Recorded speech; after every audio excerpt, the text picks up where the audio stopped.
Cup নিয়ে নতুন কি তথ্য আছে আপনার কাছে?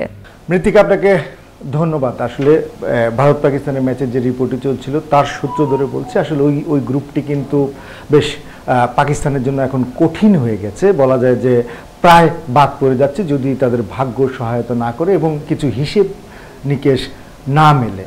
সেটি হচ্ছে যে যদি ইউএসএ এখন ভারত এবং আয়ারল্যান্ডের সাথে যদি দুটি ম্যাচই হারে এবং পাকিস্তান যদি যে বাকি দুটি ম্যাচ সেটি যদি বড় ব্যবধানে জিতে, সেই ক্ষেত্রে একটি হিসেব নিকেশ চলতে পারে, রান রেটে তারা যেতেও পারে, তবে সেটি কিন্তু বেশ কঠিন হিসেব এবং ভারত কিন্তু প্রায় বলা যায় যে প্রায় নিশ্চিত যদি পরের দুটি ম্যাচ তুলনামূলকভাবে তাদের সহজ ম্যাচ সেই দুটি জিতলে কিংবা একটিতে জিতলে কিন্তু তারা সুপার 8-এ চলে যাবে। তবে আজকের যে মূল আকর্ষণ আমরা যেটি নিয়ে আসলে কথা বলবো সেটি হচ্ছে যে আজকে আমাদের বাংলাদেশের সেকেন্ড ম্যাচ সাউথ আফ্রিকার বিপক্ষে শ্রীলঙ্কার সঙ্গে দারুণ সূচনা করেছে, দুর্দান্ত জয় পেয়েছে।